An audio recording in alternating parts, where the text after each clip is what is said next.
जबलपुर में तांत्रिक की हत्या के मामले में पुलिस ने आरोपियों को गिरफ्तार किया है। सभी एक ही परिवार के सदस्य हैं। इनमें से एक आरोपी नाबालिग है और एक अन्य फरार है। परिवार की महिला के साथ छेड़खानी से नाराज होकर सभी ने मर्डर की साजिश रची थी। दरअसल 24 जुलाई को कमलेश पटेल ने संजीवनी नगर थाने में अपने भाई की गुमशुदगी की रिपोर्ट दर्ज कराई थी। पुलिस को बताया था कि हमारे भाई को वो यहाँ पर 15 दिन आता रहा है। 15 दिन यहाँ पर आया और बोलता रहा कि नेपाल चलना है। इसके बाद वो एक दिन आया गुड्डू लोहार, हाँ भाई को लेने के लिए आया यहाँ से, और करीबन यहाँ से 5 बजे वो निकला है गुड्डू लोहार। और क्या बोल के लेके गया कि अपन 15-20 दिन में नेपाल से आएंगे और हमने गुरु दक्षिणा ली है, तो इसलिए 15-20 दिन लग जाएंगे। और फिर जब हमने देखा कि 4 दिन देखा कि बिल्कुल ढूंढा ढाड़ी सब जगह, सब रिश्तेदारों फ़ोन वोन लगाया सबको, तो हमें कुछ ऐसी समझ में नहीं आया। फिर मैं उनके घर भी गया कि बोला कि वो कहना हमारे भैया को फ़ोन लगा दो, 3-4 दिन का कुछ पता नहीं चल रहा। तो उनके घर वालों ने बोला कि मुझे कुछ पता नहीं है, इसकी जानकारी मुझे कुछ नहीं है। तो हम बोले आप बात करवा दो, मगर वे बात आने के लिए कुछ राज़ी नहीं हुई हैं वे। हाँ, इसलिए फिर हमने रिपोर्ट डाली और उसके बाद अपन ने सोचा कि जी ढूंढ रहे। और उस हाँ, इसके बाद जब गुड्डू वहाँ से लौट के आया तो वो अपने घर में सोता रहा और हम लोगों ने पूछा भैया हमारा भैया कहाँ, तो कहता हमारे संग रहा ही नहीं था हैं। फिर हम लोगों ने थाने में रिपोर्ट दर्ज करवाई।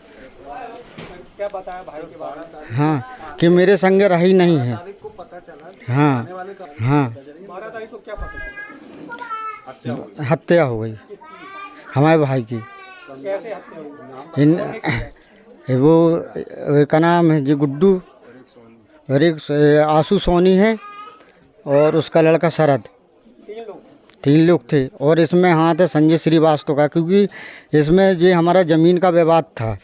तो हम संजय श्रीवास्तव ने बोलो कि आप हमें ज़मीन दे दो रोड, तो भैया हम लोगों ने बोले रोड नहीं देंगे। तो वो हम लोग को धमकी दिया है संजय श्रीवास्तव ने कि अगर आप ज़मीन नहीं दोगे ना तो कुछ भी हम कर सकते हैं। और वो गुड्डू जो है ना लोहार, वो उसका दाहिना हाथ है।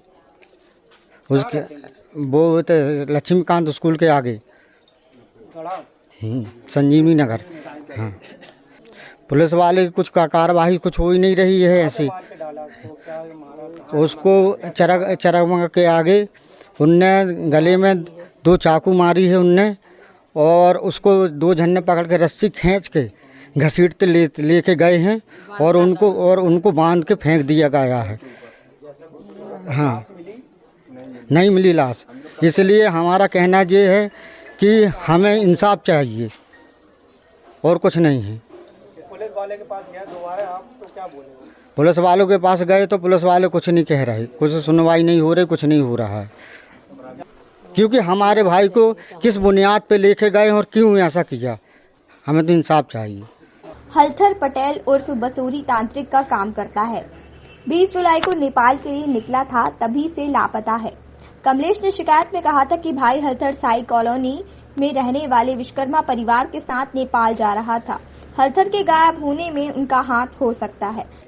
एक हमारे घर में गुड्डू लोहार उर्फ राजा विश्वकर्मा आता था 15 दिनों से आता था। लगभग वो घर में बैठता था, बहुत देर तक बातें करता था।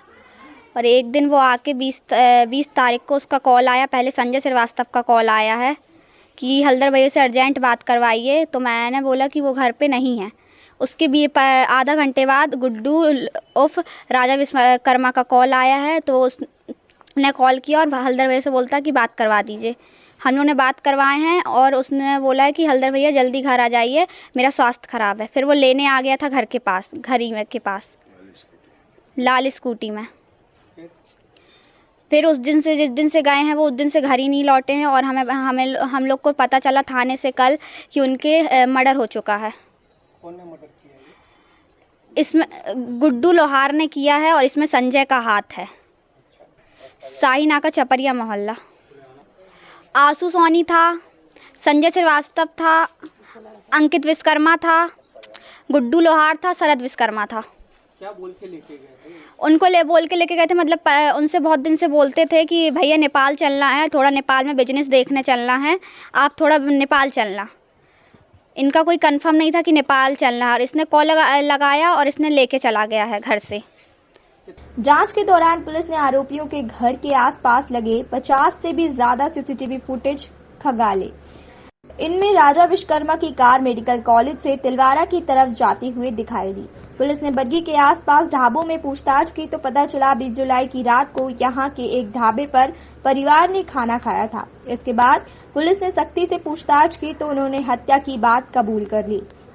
आरोपियों की निशानदेही पर पुलिस उस पुल पर भी पहुंची जहां से तांत्रिक की लाश जुनेज नदी में फेंकी थी। हालांकि पानी का बहाव तेज होने की वजह से लाश बरामद नहीं की जा सकी है। ये जो इसके पहचानने वाले हैं, ये क्या है, झाड़ फूक का काम करता था बसूरी लाल पटेल। तो उसकी आड़ में इसने राजा और गुड्डू जो है उसके विश्वकर्मा के घर में उसकी बहू का साथ छेड़छाड़ कर दी थी। इसके कारण इन लोग को रंजिशन इसको ये धोखे से ले गए कि एक की झाड़ फूँक कराना है।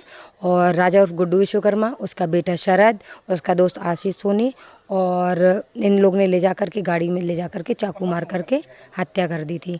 चरगुआ के पास नदी है एक, सनेर नदी, उसके पुल के पास चाकू मार कर हत्या कर दी थी। तीन ये आरोपी हैं, बाकी प्लानिंग सब करने में 2 और हैं, तो 5 है टोटल। हाँ, कार्रवाई हो गई है, 5 आरोपी गिरफ्तार हो गए हैं।